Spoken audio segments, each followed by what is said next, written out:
Yep. Oh, It's loading. It should happen in like 5 seconds. the person with the phone number, they might want to mask that somehow because that's going to go on the video unless they don't care. I believe you can rename, if you go into your person or whatever, you should be able to rename it from video to first and last name. Okay, and this is Jan. I'm seeing 6 people on here. Is that right? There's an arrow at the bottom that might get you to more people. Good. Okay. Yeah, I got 15 participants. I'm not sure. I mean, several of those are coordinating board. So Trying to get everybody Yeah. up, and for some reason it just says I'm seeing Kendra's screen. So, Do you see the 9 squares at the top? Click on those and then size your screen so you see a lot of people. so You have 9. the person that has that's calling in, if you can unmute yourself and let me know who you are, I can rename you just so your personal phone number's not showing. this is The 512 number. yeah 7291. Yeah.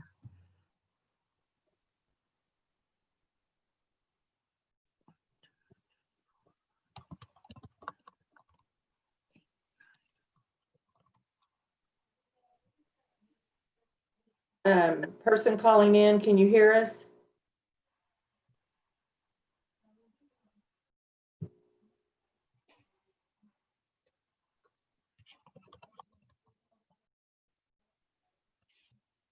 Morning, Christine.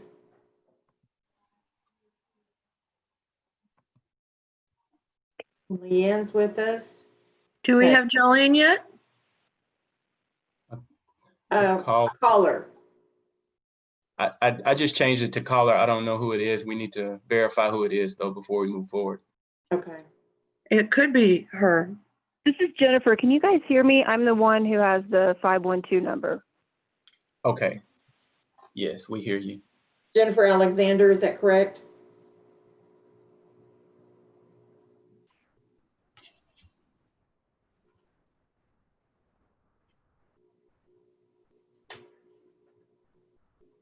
Hey, Waylon, this is Ernest. Letting you know that the stream looks good, so you're good to go. Okay. Thank you, Ernest. Yes, sir.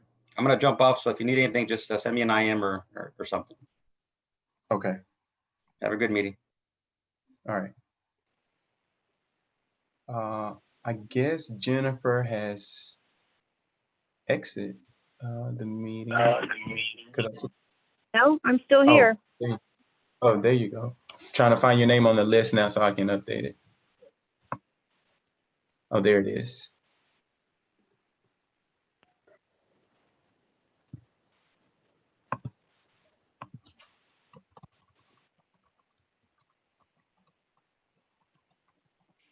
All right. Got it.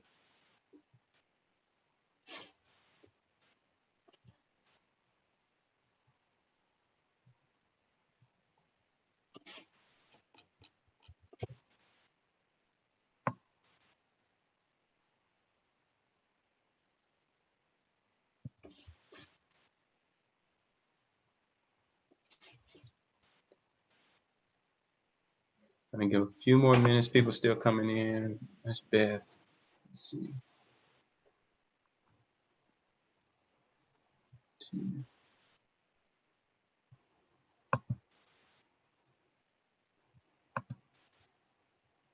Okay, that's 1, 2. Morning, Beth. Good morning. And Drew, good morning. Trying to make sure I've spoken to everybody. Hi, Sue. I think I've said something, but maybe not. I don't know. Hi, everybody. Okay.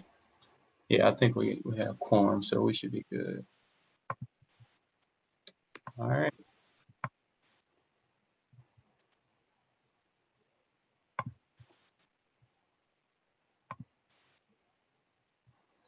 All right, well, let's go ahead and get started. So, good morning. My name is Waylon Matwire. I'm from the Coordinating Board, Division for College Readiness and Success for College Completion. It is 10:36 a.m. and I would like to call the July 21st Advisory Council for Postsecondary Education for Students with Intellectual and Developmental Disabilities meeting to order. This meeting is being held via Zoom. Before we begin, I would like to take the opportunity to welcome those that have joined via video conference and teleconference, and I ask they adhere to the following etiquette. Please be aware that although we are meeting via Zoom, this meeting is still being broadcast via the internet. Mute microphone when not speaking. Always keep your camera on. We will establish a quorum through a roll call. Each member should identify himself or herself prior to speaking for the record. Wait for one person to finish before speaking. Otherwise, comments can be muddled or unclear. In the case of a vote, motions will be voted on by roll call. All right. You can see everyone should have received an agenda that we will be discussing today. And as we move to the next agenda item for the roll call, members will begin with a roll call to ensure we have a quorum. When I call your name, please respond to confirm you're on the call. Jennifer Alexander.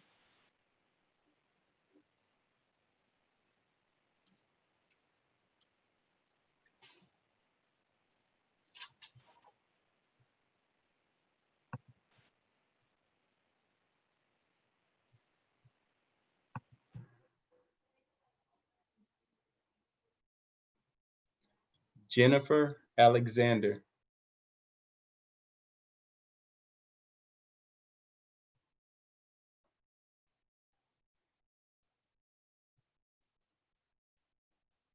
Okay. Drew Bazooka. Here. Thank you, Drew. Rick Calvert.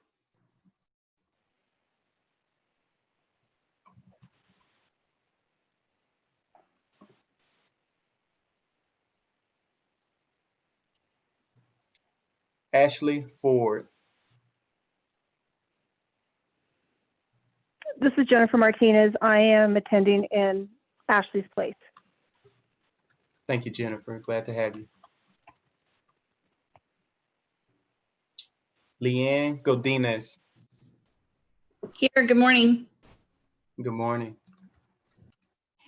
Jennifer Hines. Here. Hi, Jennifer. Yeah. Linda Litzinger. Here. Good morning. Good morning. Thank you. Jana McLean.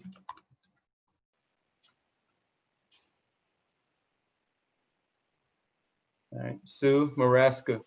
Here. Good morning. Good morning, Sue. Christine Price. Here. Good morning, everybody. Hi, good morning. Good morning. DJ Puente.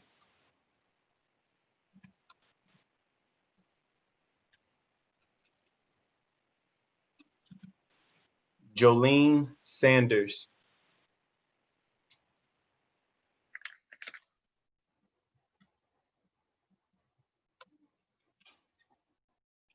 Amy Sharp.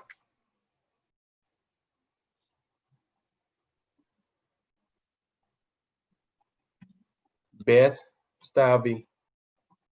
Here, good morning. Good morning. Agatha Thibodeau.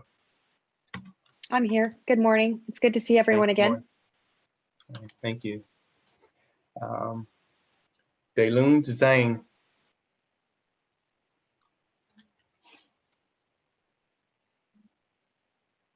Okay. Deanne Lechenberger. Here. Okay. So, and I know Jennifer was here. I don't know if she was having phone difficulties. We have 12 present. Yes. So All right. Please record in the minutes that we do have quorum. And at this time, I would now like to turn the meeting over to the presiding officer, Dr. Lechenberger, for the remaining of the agenda. Good morning, everybody. Thank you for taking time this morning. I know we're all busy and dodging meetings and kids trying to go back to school and not go back to school and all the craziness that's going on with COVID. So thank you very much for being here this morning. Since our last meeting, we have 2 new members who were appointed to the IDD Advisory Council at the April board meeting. Agatha did attend our last meeting as a guest, but have since been approved by the board. Ashley Ford is not present, but Jennifer Martinez is filling in. Ashley is currently the Deputy Director of Public Policy and Advocacy at the ARC of Texas here in Austin. And Agatha is the Continuing Advisory Committee on Special Education in Katy. Is that all correct? I guess Agatha's not. Yeah, there she is. Okay, great. Okay. Yes. Also, this gentleman who's been running the meeting so far, Waylon, tell me how to say your last name again. I'm still not used to it. Matwire. Matwire. Okay, I would never have That's said it. that. Okay, Matwire. He's now going to be serving as the administrative support for the advisory council on behalf of the coordinating board. Dakota has done such an outstanding job. He's gotten promoted since the last meeting. So Dakota, you want to say hi and tell us a little bit about your new role? Yeah, definitely. Thank you. Good morning, everyone. As you all may remember, my name is Dakota Doman. I previously served as the director to college completion, and I was very happy to serve as the point of contact of the agency to this group. Now I will serve as senior director for strategic initiatives and policy implementation. And therefore I am no longer able to serve as a point of contact, but as you can see, I definitely wanted to continue to try to attend all of the particular meetings so that I can help Waylon and Deanne. And so I'm just so fortunate again to have you all here with us. And I'm hoping that you all continue to do some great work on behalf of the state of Texas and of course the students that we're looking to serve. So thank you, Deanne, for giving me this time and still allowing me to come to the meeting. Yeah, we're glad to have you. And Waylon has already stepped up to the plate and is doing a great job. So again, I just want to thank the staff of the Higher Ed Coordinating Board. I don't know about the rest of you who run meetings like this, but if you work for an agency, typically I've never had this kind of support from staff.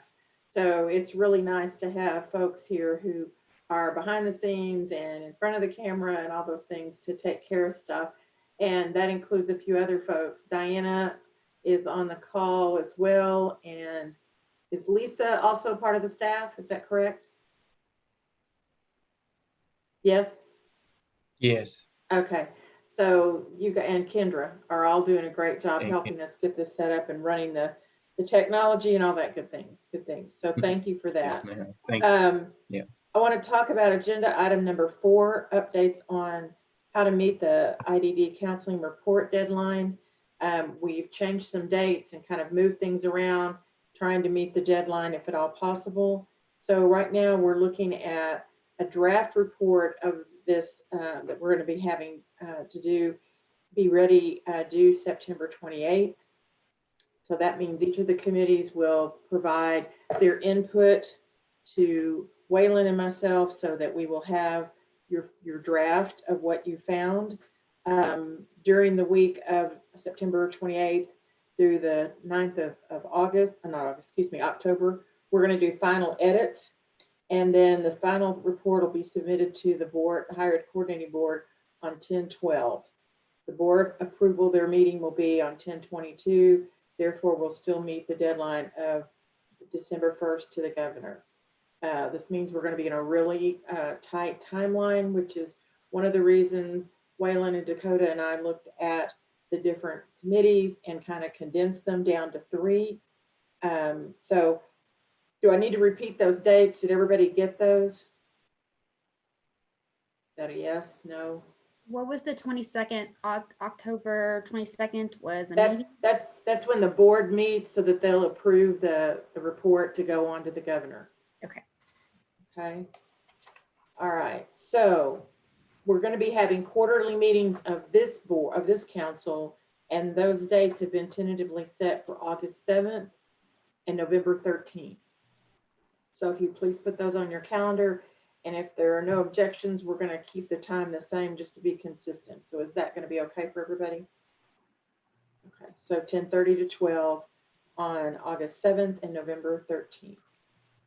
So next, I want to talk about the review of the work groups. I believe you've gotten some of that through emails recently. The policy group is going to examine the current IDD policies related to post-secondary education and training across the country, paying close attention to the state of Texas, identify barriers and suggestions for policy changes to support students with IDD will be reported. Additionally, recommendations on how to address barriers from the other two work groups will also be incorporated into this section of the report. And the IDD group will be responsible for analyzing the state of current IDD post-secondary programs in our state for individuals with IDD. And we already have some of that data, but we'll be digging for some more of that.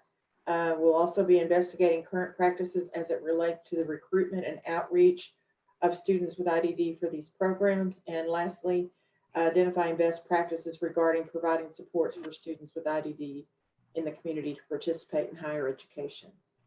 And the last group is going to be workforce and data. We combine those two, and this group will work with the Higher Ed Coordinating Board staff to analyze current IDD related data and offer recommendations on strategies to improve employment outcomes for IDD students once they complete a post-secondary certificate or degree. All three of these are going to be very, very important, and I'm looking at, let's see, to see who is on what committee. I thought I had it right here. Okay, I think. Waylon, correct me if I get this wrong. Okay, for the policy group, right now we have Beth from TCDD, and I have down Ashley Ford. She's not on this call, so I think we were going to select someone else just so that she didn't get assigned something while she wasn't here. So let's see here. Who did we decide on that? Waylon, do you have that? Linda Litzinger. Linda Litzinger. Yeah, okay. And So, would be yeah, doing it. Linda and Beth have both agreed through email that they'd be glad to be the contact person for that work group. And the people who are on that group are Rhett Calvert, Ashley Ford, and Jolene Sanders. And again, we went by the information you provided everyone of first, second, and third choices. And I tried to give as many people their first choice as possible. The IDD group for programs, Sue Maraska and Agatha are both willing to be the contact people for that group. And the people who are going to be assigned to that team will be Drew Bazooka, Jana McLean, and Christine Price. Workforce and data, Jennifer Hines and has agreed to be the point person. And Jennifer, I was trying to find a parent in each group to be paired with an agency person, but I don't specifically have any parents on that group that I'm aware of. Leanne and DJ and Christine, excuse me, I said that wrong. No, that's right. Are the people who've asked to be on that group, but we still have 3 people who are unassigned, which is Jennifer, Alexander, Amy Sharp, and Dr. Zhang. So we may get some more information from them. Is there anyone else that I've left off or that has a question about their assignment? Okay. Willing, what do we call voluntold? Thank you guys for signing up for this. Pretty much. I'm gonna suggest that these committees meet obviously in addition to the advisory council. And in talking with Waylon, we kind of wanted to, and Dakota kind of wanted to suggest that you may want to have weekly or even every other week phone calls or Zoom meetings to kind of start breaking up your assignments and start working on the information. you have any questions, you can contact me or Waylon.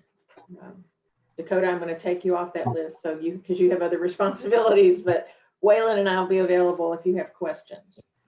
Deanne and Waylon, this is Linda. I have a question. Can we have a chat box enabled, please, for some questions we want to ask, but not have it be on the transcript? Well, that's the thing, because it's an open public meeting, all comments have to be vocalized, and that's why Okay. it's been. Okay. So people are texting me that they can't make the YouTube work. That's why I wanted to ask. So. Okay, let's see. I'll get my my team to Thank you. check Okay. on that.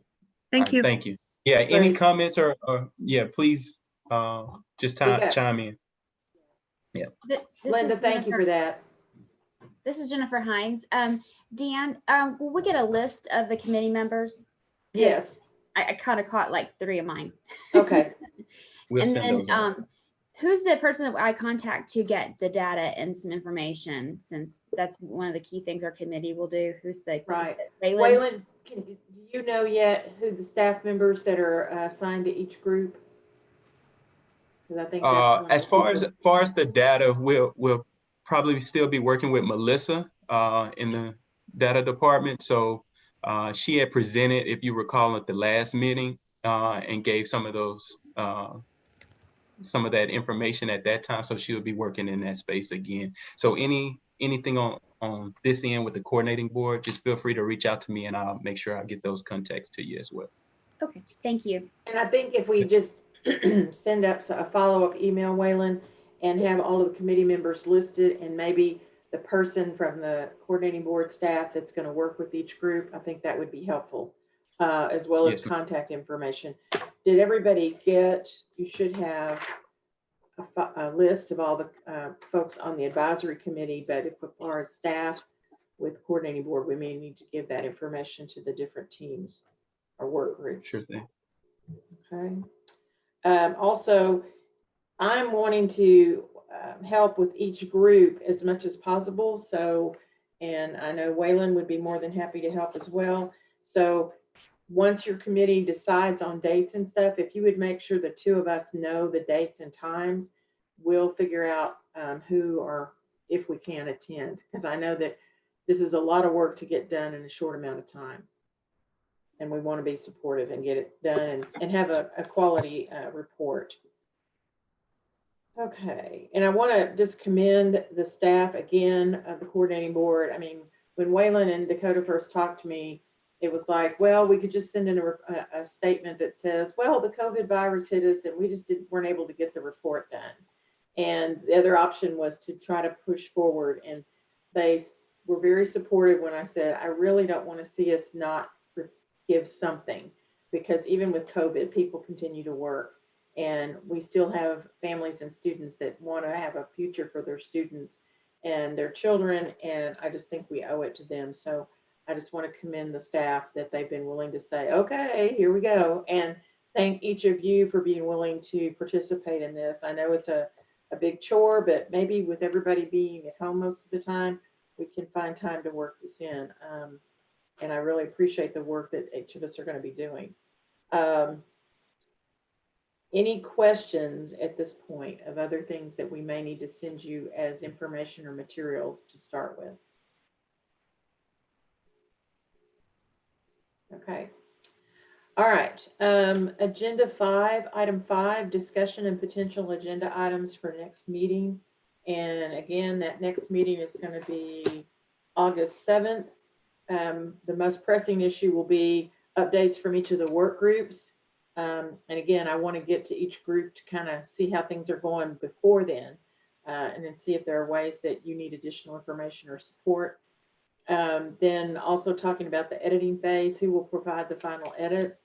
I know as the chairperson, I feel we're responsible to get a lot of this done, but I also thought that people who want to actually help with that might be some of the key contacts for each team, each work group, to just look at it, because we want to have second eyes looking at it, and maybe 3 or 4 people even looking at it before it goes forward. So we'll talk more about that on August 7th. Any questions or any other items that we want to cover during that time? Hey, Rhett, glad you could make it. Hello, glad to be here. Okay, good. I'll probably be staying in the back for a little bit though. That's okay, no problem.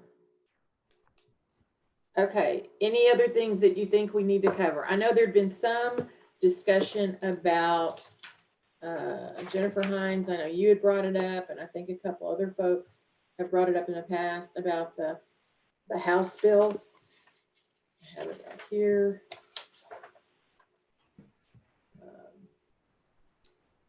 House Bill 3165. And I don't know if we need to have that on the agenda or if we have time to have a little bit of discussion about that today even. Are people aware of what that bill is? Yes, no? I mean, this anyone? I'm not sure what that bill is. Okay. All right. I've got it here and I can read it. It's pretty short, but Jennifer, do you have anything you want to add rather than me just reading to everybody? Well, there is another program specialist that's been working closely with that, and I can provide an update at the next meeting. I can get more information if that would help. That'd be great. Because we were trying to, for the last meeting that we had to cancel because of everybody abandoning ships and going home because of COVID, we were going to ask folks from Lone Star to be able to present and talk about how this is impacting their system. But let me just read this real quickly if people will bear with me. Let's see. Relating to an occupational and life skills associate degree program offered by the Lone Star College System District. Be it enacted by the legislature of the state of Texas, occupational and life skills associate degree program. The governing board of the Lone Star College System District may establish an occupational and life skills associate degree program at each junior college in the district. An occupational and life skills associate degree program established at a junior college under this section must require a student to successfully complete the following: an appropriate curriculum of required courses for the degree program adopted by the governing board of the junior college district, and adding additional courses selected by the student in the student's degree plan. Then section C talks about it does not apply to the associate's degree program established. Section 61.05151A does not apply to the associate's degree program established under this section. The coordinating board shall adopt these rules as necessary for the administration of this section.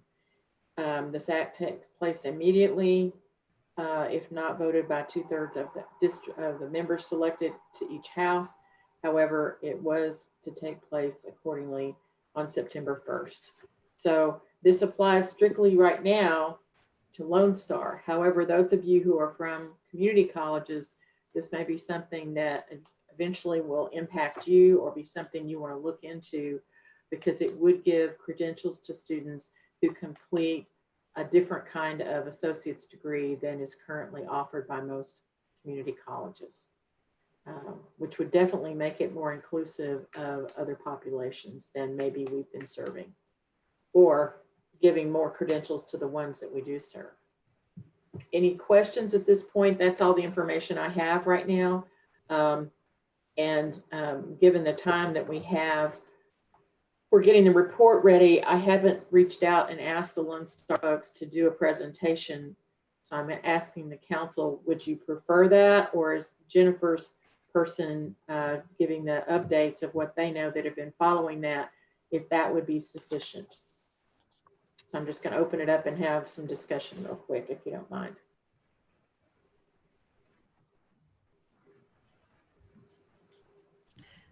Well, that's very exciting. I hadn't heard that. I've been busy with the grant and stuff. So I would like to look into that more. That's pretty neat, but I don't have any other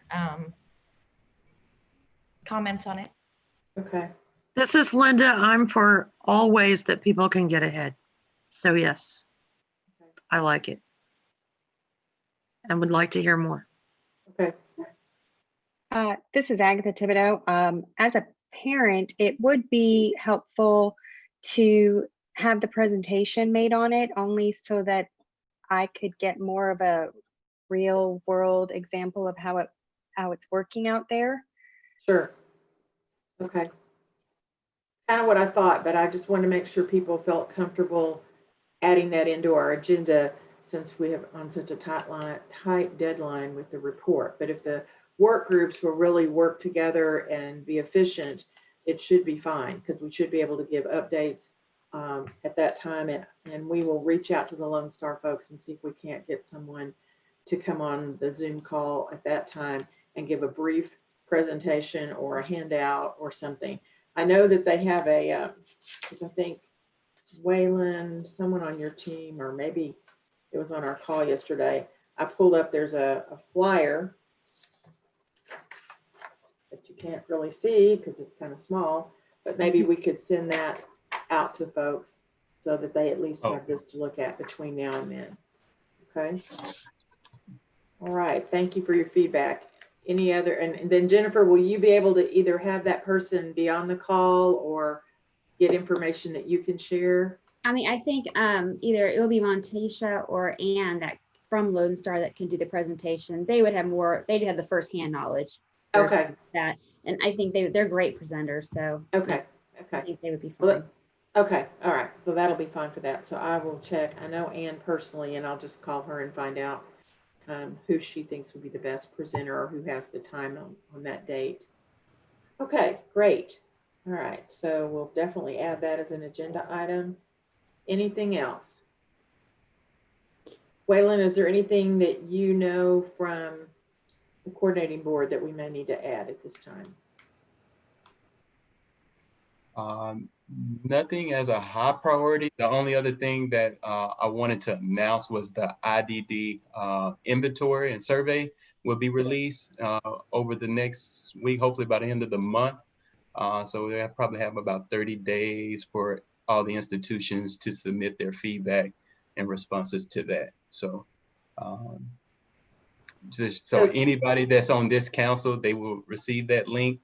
And if there's any other individuals at your institutions that need to receive this information, please let me know. And I'm trying to get a list of individuals at each institution for this to be distributed to. Good. And I'll just speak to that a little bit. When Melissa presented at our last in-person meeting, I could not find out who at Tech had ever gotten that. So for those of you who've not received that or seen that before, it's good that everyone on this council will get that information, but also think in terms of who that needs to be disseminated to for future references. And I know those of us on the IDD program work group, that information is going to be critical to us. And so we may know people that are not on the official list that we need to send it to. So just be aware of that. Okay. Go ahead. What? This is Jennifer Hines. So at their last meeting, in-person meeting, we were having a discussion about what the definition and who we were really focusing on. Is it, remember that it was? Yes. Okay. Between IDD, autism, developmental disorders, I mean, they're very different, and that's going to be very important, like especially for like a committee. Well, all the committees it is, but if I'm collecting data, who am I collecting data on? It's important to know, is it somebody with an intellectual delay, or is it somebody who has a developmental delay, which is different? And autism could be either one in all the categories, but you know, so right. I keep hearing IDD, and so I just want clarification on that. Okay. Waylon and Dakota, I'm going to defer to you as far as what the coordinating board is seeing as the definition at this point. Do you have that or know about that? I mean, I have my personal feelings, but I'd like to hear what the board thinks. I would definitely need to look that up. I believe that's in Senate Bill 37, where it explains that, but I would definitely need to go back and try to really research that to see what all we can come from that and what's intended for us to provide. Dakota may have a little bit more information on that, but it's definitely something I want to look into. Yeah, and I think it'll be interesting, particularly for the data work group, because I believe for the CBM data, the way that it's classified, it is a difference between IDD and the persons who are on the ASD, right? And so the way that those two things are classified, there is a particular difference. And so I think that was a great question, Jennifer. And for purposes of the report, it would be appropriate, in my estimation at least, to do two things. One, you can make a recommendation on how we track that data to say perhaps it would be more appropriate to combine them if you all feel that it would be. If not, then obviously you don't have to make that particular recommendation. And then of course, if you all would like to consider the population who is defined by ASD in your report as well, as almost like an amendment to, I know we were here to study persons with IDD, but we feel it was also appropriate to add particular recommendations for ASD as well. I think that that will be well received. Again, those are just my opinions of Dakota Doman, okay, not the coordinating board, but kind of I agree with Jennifer. I do think it's important that everyone works off the same definition. Thank you. Okay, so Beth, I'm going to ask you, I don't mean to point you out and put you on the spot, but since you're with TCDD and I've worked with you before, do you have any thoughts on this?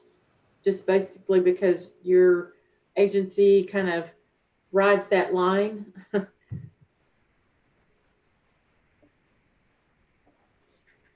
You're muted.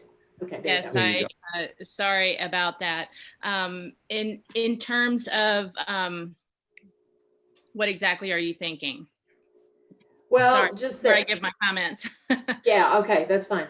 I guess where I'm coming from is I know that TCDD funds various grant programs and projects, and some of them tend to be more for IDD and some of them are for more DD.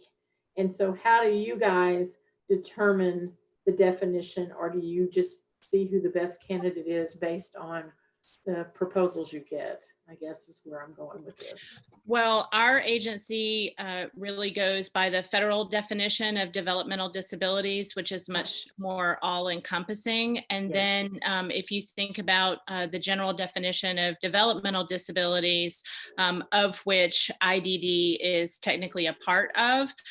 So normally how it is referred to in our networks are intellectual and other developmental disabilities. And so if there are specific or unique factors to those with intellectual disabilities, those might have slightly different characteristics or projects that might be done in a different way than maybe the entire population of developmental disabilities. And then of course, any system-wide changes that we might be advocating for would likely benefit everyone who might have a disability. So we sort of do our projects and focus our efforts more on that continuum. So for us, it's not really an either or, but I do think that it is important to just be clear on which population we are discussing and what the recommendations are, because I think there may be some different ones depending on the group that we're referring to. Okay, thank you very much. And I guess from my perspective, having run the program that I have, we see both. And because the Burkhart Center has always had two programs, we see students who start in one and maybe move to the other. In other words, they may be classified as more ID and start with our Transition Academy, but as they mature or work on skills, they may end up going into the CASE program, which is more for students with developmental disabilities who want a college degree. What I'm seeing, just what little bit of research I've been doing this summer over finding the various programs across Texas, is there seems to be and Sue, you and Christine jump in and help me with this if you, and Leanne. I'm seeing there are programs that seem more specifically for the IDD population and programs that are more for developmental disabilities. And I see programs, especially now that Lone Star is doing what they're doing with the legislation, is they're making sure they've got something for both groups under their house or their umbrella. And so, you know, what are y'all's thoughts based on the fact that you are running programs now? Okay, I'm Sue here from Houston Community College. We've always done both. We've always considered, you know, intellectual disability and developmental disability and or including those on the spectrum. But when you look at Think College and you look at what's happening around the country with Think College initiatives and all inclusive, they are focusing strictly on students with ID. With the TIPSID grants, the Department of Ed TIPSID grants are only for, we can only serve students with an intellectual disability.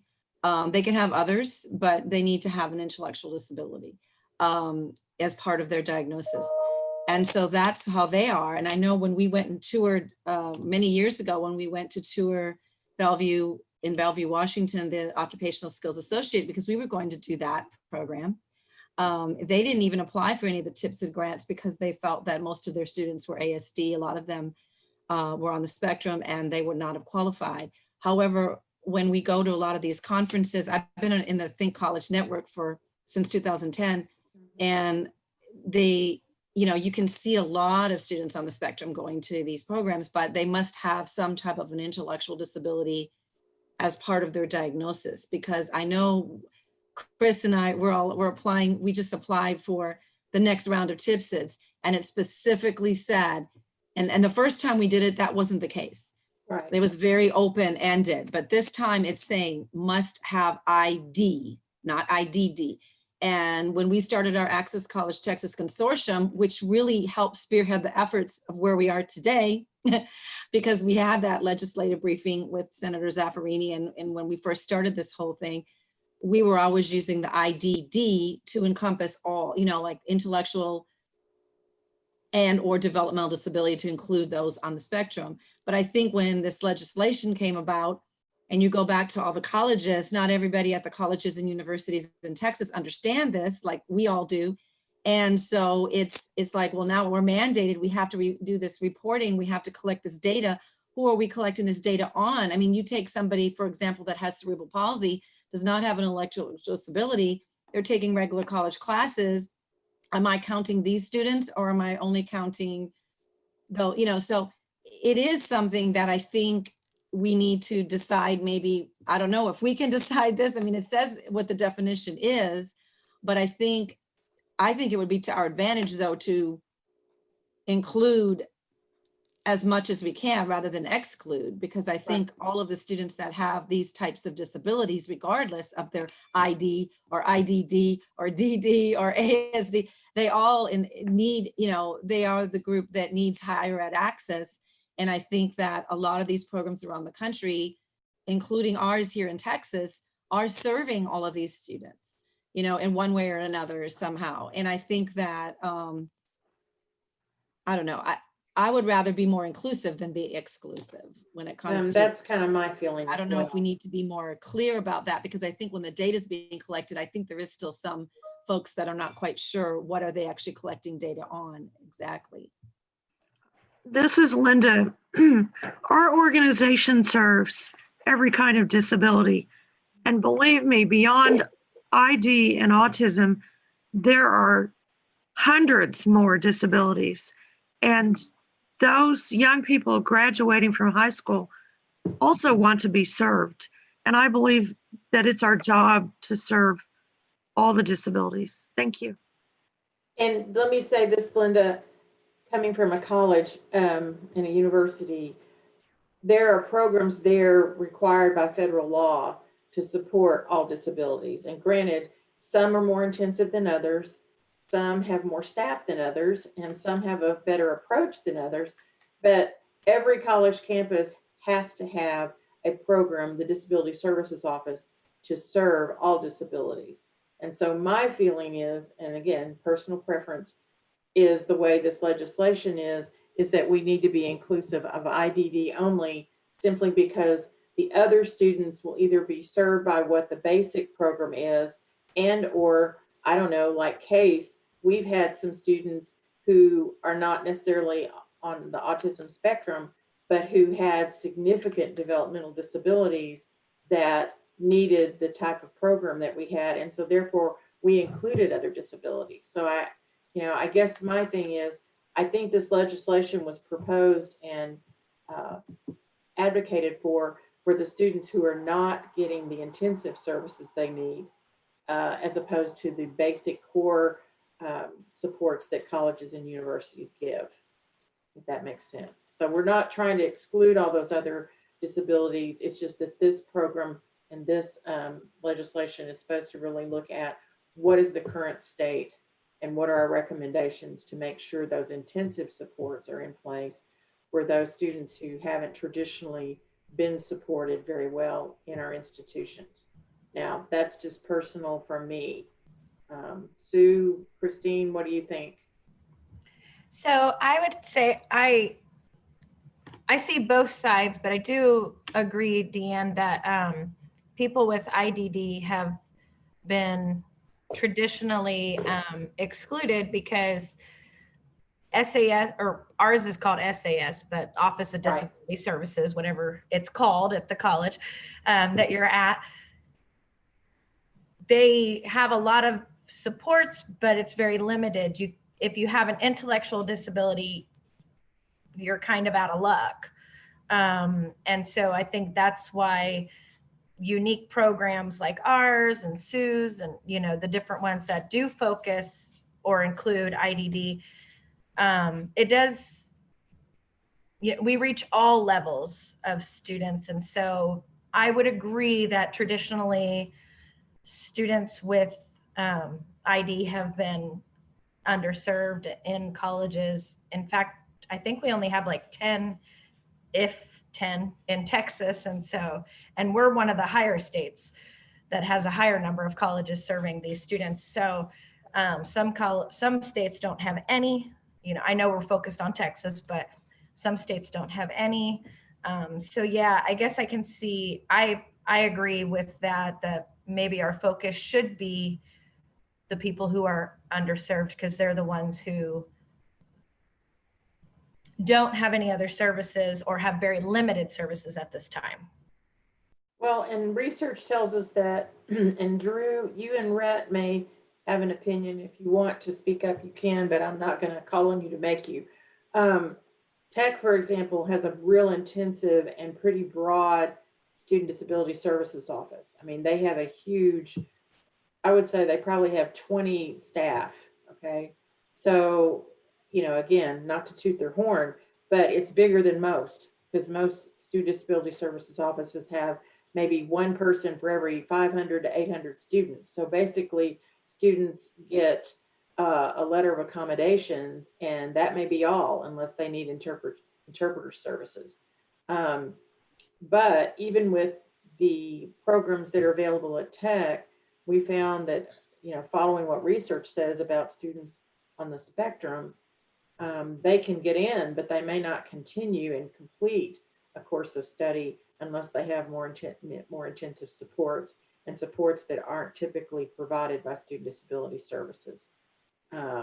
So I guess I'm back to being inclusive of both. Leanne, I know you ran a program for a while. Do you want to chime in as to what you found with the program you did? I agree we should include both. I mean, we're in a very remote area, so we wouldn't have been able to have separate programs for different levels of disability. So I think it's important to have one program where you can add a layer of services depending on the severity of the disability. And that's why it's important to have a broad spectrum and be able to pick and choose, like through the person-centered planning and to what individuals need. So I do agree with having both, because not everybody's going to have the capacity to have multiple programs. Right. And I think this is where, again, from my perspective and talking to different programs across the country, as well as within the state. I mean, to me, one of the recommendations is probably going to come out that more funding needs to be allocated to student disability services in general. Because again, as much as I've advocated for our partner community college, South Plains College, they have, you know, 2 people on two different campuses who serve like 4 or 5 campuses, and it's them and a half-time administrative assistant for, you know, over 1,000 students. Well, to me, you can't really give services. You can check the box that you gave them an accommodations letter, but that's not a program. You know, that's the basic minimum. So again, the CASE program was really critical for that population too, because there wasn't anything else. So I guess we're getting back to Jennifer. We need to do both. And I don't know if you want to do that as 2 separate things or how you might want to attack that. I think you can collect data on several types, and I mean, you can separate it. I mean, there's neurodevelopmental disorders, which would include autism and IDD. If you say neurodevelopmental, then IDD is involved, autism is involved. You also have ADHD, which has a lot of comorbidities, right?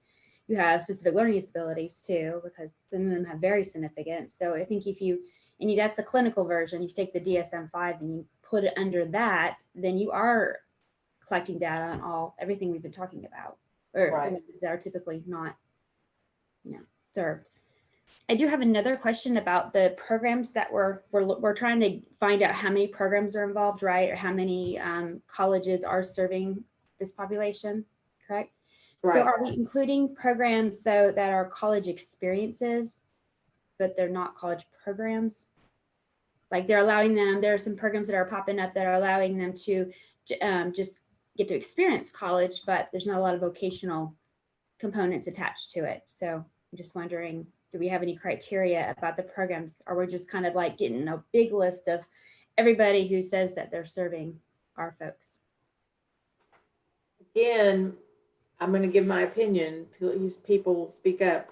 My thinking is we may need to include those like in the list for the IDD programs work group, but we may need to denote whether it includes a vocational component, or, you know, maybe give a brief description. If you go on Think College's website, and Think College has put CASE on and taken CASE off and put CASE on and taken them off, they can't decide. Because I know our funding came from TCDD, and they kept going, why aren't y'all on Think College? And so I'd write it up and send it to them. And 1 year we were in and 1 year we weren't. And then they decided, I guess, that all of our students were too smart, so therefore we couldn't be on the program. I don't know. It was very weird. But if you go on there now, all the programs that are listed gives a pretty detailed description of their overall program. So I would think we need to say, this is what we have, and then decide this is what we need. This is what's not there. Or we see programs that have tremendous success rates, and therefore may need, again, we're supposed to be identifying best practices. What are the best practices? And I would think, again, research tells us that students who complete college do better if they have disabilities to be connected to vocational services, you know. So again, another reason why many of us really work hard to get students connected with TWC, so that we can partner to give the students a full program and the support that they need. So I know of one that is only 2 weeks long at A&M. So I guess we need to know about program. At their summer program. My daughter presented at it each year, so that's how I know about it. I guess we need to decide how long it has to be to really qualify for much of an experience. Well, I don't know that we need to get down into the weeds, to be honest. I mean, I think we just need to list what they are. And I mean, this is my feeling. Everybody, please feel free to push back. I think we just need to list what's out there, and then, you know, say, here's what we have. And then based on best practices and what we see from policy, perhaps what they're seeing the best practices are across the country, here's maybe where we need to be shooting for. Because remember, we're trying to identify this information or the governor and the legislature and get them recommendations. So if it's serving IDD, then I think those programs need to be listed. So do we have, I always like to think about who we're not talking about to make sure we're not leaving anybody behind. Do we have anybody, for example, who received a TBI at a young age and didn't, their IQ is a little bit higher than the cutoff of what an ID IQ is? Where are our gaps is my question, and do we need to be very cognizant of them as we write this report? I know our program serves people with traumatic brain injury who possibly wouldn't qualify for services in traditional school because they wouldn't qualify under IEP. They might qualify under a 504 or something, but we serve anybody who traditional college isn't an option who has a disability. So we do serve those. I think if we list all the programs, even the ones that don't offer vocational, but just denote, this one has vocational services, this one is a traditional college, this one is this, and just specify, that will help us. And I think other people have alluded to this, that will help us define best practices, but also it will include them in the list so that when we come out with best practices, they may be able to bring their program up to par or add another layer, like Leanne said, to serve, the next students and offer vocational. So I think we should include them because I'm definitely, the more data we have, the better. I agree with you, Chris. And I think the whole purpose of collecting the data is to see, is this population trying to get into college? Are they going to universities and are they being served? Is there some colleges and universities that actually have a special program that serves them? I don't think it matters what type. I think it's just to see what's out there so that then we can look and see what's out there. What is some of the outcomes? What are some of the successes, the strengths and weaknesses? What have we been seeing? And then to make recommendations, so that the whole purpose is to get more higher ed access for all. We want more students with IDD and, personally, any student with a disability, you want more higher ed access. And that hasn't always the case. I mean, when ADA came out, and I remember because we're 30 years old and it's 30 years to, ADA this right now. I remember, the only place I could even look at as a typical model was Landmark College, and that was serving students with, learning disabilities. And, Think College wasn't existing at that time. But I remember, this was not something you would see anybody with disabilities hardly at all going to college. I mean, no matter what your disability was. And then ADA came along, and it took a couple of years before these different ADA offices came about. I remember HCC, we were one of the first that had our ADA office, with ADA counselors and disability support services and that kind of thing. And I remember in the early years, they would address physical disabilities. If you have a hearing disability, you can get a sign language interpreter, you have visual, then there's technologies, adaptive technology. You look at all these things, but then when it got down to what about an intellectual disability, a cognitive disability, these students are pretty much, we're told they cannot go to college. And even though we were doing something in the early years, most people were not, most colleges were not. And I think this is how this kind of came about, because we started off, it was more intellectual developmental disability, but we were kind of I had a lot of people with TMI in our program. We had anybody that had any kind of disability that needed more intense services came to our program.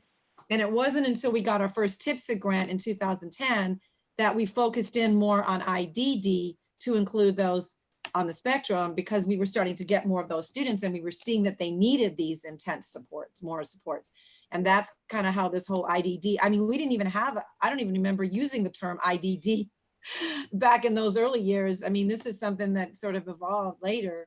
And I think that, you know, we need to, right now, I think it's just collecting the data to look at it, what's out there. And I think then we can make the recommendations on the different types of programs or the different tracks. I mean, because I mean, there are differences that we all know. I mean, there are students that aren't going to need the exact same supports as, you know, students with ID, you know, but some of them are similar. And so I think if we look at some of the best practices that are working across the board, I think a lot of this can even transfer over to disability support services for others with disabilities as well. I think some of these same practices, because I think the whole, Deanne, you said it, you know, it's above and beyond what ADA reasonable accommodations now requires. This is for students that need more intense services, and that's what we've been doing. So that's how I feel. Well, and I think too, looking across the different kinds of programs, and Linda, you mentioned one at A&M. I know UT has some specialized classes in the evening for students to come to. A lot of it, I think we just need to have the full canvas of what's out there, because individual students and families are going to pick different ones. Not every student who wants a college experience wants a full degree, you know, and sometimes it's to work to develop some skills so they can just go get a job. And so it's taking some courses, whether it's a degree or a certificate. I mean, I think that's the exciting part about what, and I haven't looked deep into what Lone Star is doing, but again, if it gives them a credential, even better. But again, some may only want the drop-in classes, some may only want a week or 2 week experience just to keep their skills up. I mean, it's going to vary, but I think we just need to, I think we're coming to consensus. We need to list all the programs. And then Jennifer, I think we need to look a little bit more at the definition actually in the legislation to make sure that we're collecting data on the right people. But I think, except for that group, I don't know that we need to get off on all the different labels that we give kids and give students. I think it's more about the programs and what results they're seeing. This is good discussion, guys. Thank you. Jennifer, did we ever give you any answers that help? Probably not. No, I think it's good. I think it's a complicated subject. I don't think there's an easy answer. So. And that may be a sidebar question that you and the committee and I need to talk about and decide, you know, what direction we're going to go. I mean, that's one of the reasons why I like TCDD, because I like the federal definition. It's much more inclusive. And so, you know, that's what I typically go by when I look at who comes into our programs and things like that. So anyway, okay, so getting down to agenda 6, Waylon's already talked about the IDD inventory survey, and let me make a point of clarification, Waylon. That is another round that's going out. We've already done it once, but this is a new round to try to capture more. Is that correct? Yeah, so it is being sent out every year on a yearly basis. We have to update this. Okay. Yeah. All right. Interesting. I don't know whose desk it's sitting on at Tech, but they're never on y'all's list. So apparently it's not getting filled out, but I will see that it gets filled out. Yeah. Okay. Any closing final comments that anyone wants to share?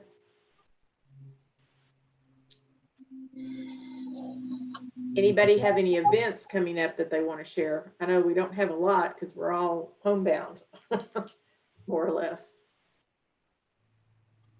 I have a quick question. This is Agatha Thibodeau. Just about the groups. I wasn't able to capture all of the groups and all of the members. Will there be a document going out that will just clarify everyone's? Yes. Okay. Yes. Wonderful. And then as far as getting together, on our own within our subcommittees. Will that be something that goes through Waylon? Is that something that we coordinate on our own, getting the Zoom meetings between ourselves going, things like that? That's a good question, Waylon. Let's see. Am I muted? No. I believe you all should be able to meet within your subcommittees. I will double check to make sure, because any group that has an open meeting, we have to broadcast in a sense. So let me double check that, but subcommittees should be able to work outside. And I noticed that we have I'm just, okay, go ahead. I'm sorry. I'm sorry, it's Agatha Thibodeau again. I was just more, I guess my question was more from the technology aspect. And I guess maybe that's something that we can work out within our subcommittees. I know that I think if you sign up for Zoom, there's a certain amount that's free, but past that, so I was just kind of curious how we would all. Okay, the limitations on handle that. technology. Yes, sir. Yeah. So if that's something that we need to step in and handle, so you all can meet, we can definitely do that as well. So we can provide that space. And one I was wondering too, Waylon, on our list of council members, we've got everyone's email. Do we need people's phone numbers? I have most, let's see. I think I have most. Because my thinking is people may want to do phone calls. I mean, it's nice to do it all through technology, but if you can't get someone to respond, you may need to call them. Yeah, I have some contacts here. We'll send out the email with everyone's groups and assignments, and we'll allow them to exchange those personal phone numbers as needed. So if you're kind of the lead contact team, yeah, you will help work if you don't have all the phone numbers. So I'll be glad to help with that if I need to with each of the groups. Diana, did you have something you want to add since you come in? Hi there. Hi, I just wanted to add, I do not have everybody's phone number. So if you will submit those to me, I will update the member list and make sure that it goes out to all the members with all that contact information on it.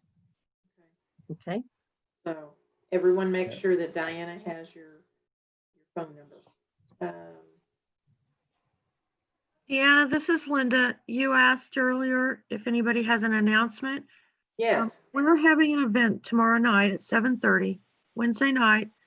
A probate judge who is very much for supported decision-making rather than taking away civil rights is speaking. And we already have 100 parents coming. And I will share this with you all in case you have networks to push it out to. Great. Thank you.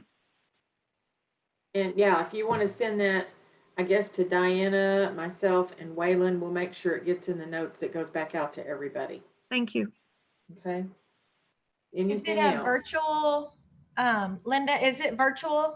Yes, it is. It's a Zoom, and I will just send out the registration code to the entire email list because it's going to happen fast because it's tomorrow night. Oh yeah, so you may want to just send it out to everybody Yeah. then, just reply Thank you. all. Okay, that's great. Thank you. I'm interested in that information, so thank you. Sure. Okay, I don't have any final comments other than just again, thank the staff for being available. I know that you have many things to do during the day and sitting on this call the whole time to make sure our technology works and everything, I really appreciate. And then I really thank each of you for being on the call and for responding for when Waylon and I keep sending you emails. We don't mean to inundate you. We're just trying to keep communication going. So this doesn't become one of those committees that meets only on paper, if you know what I mean. So thank you all very much. And I will, I guess, follow up with the work group contacts and see if we can start getting a first setup meeting for your team, just to start looking at what you're going to be doing. And then otherwise, we'll be back again all together on August 7th. Waylon and Dakota, do you have any final words you want to words of wisdom you want to share? I don't have any at this time. This has been very great. And I know we have a lot of work to do. So I'm excited. Everyone is willing to play their part and chip in so we can get this report done, because you all are the group that's advocating for these individuals. And it's going to take that work. And I'm glad we're stepping up to the plate to go ahead and submit this, because everything helps as we move forward. And if I can be any of assistance throughout this process, just let me know. Thank you. Okay, guys, have a great day. Have a great rest of the week, and we will talk soon. Good night or good afternoon. Thank you all. Thank you, everybody. Bye, guys. Bye. Thank you. Be safe, everybody.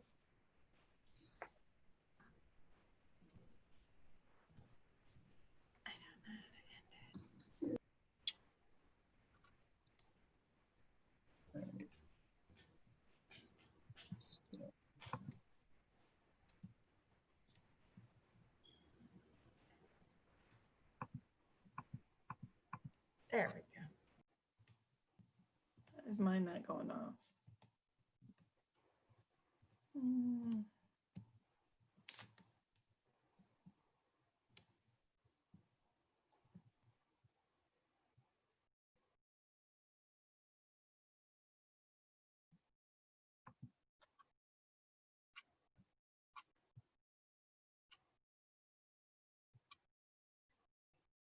Are we still broadcasting?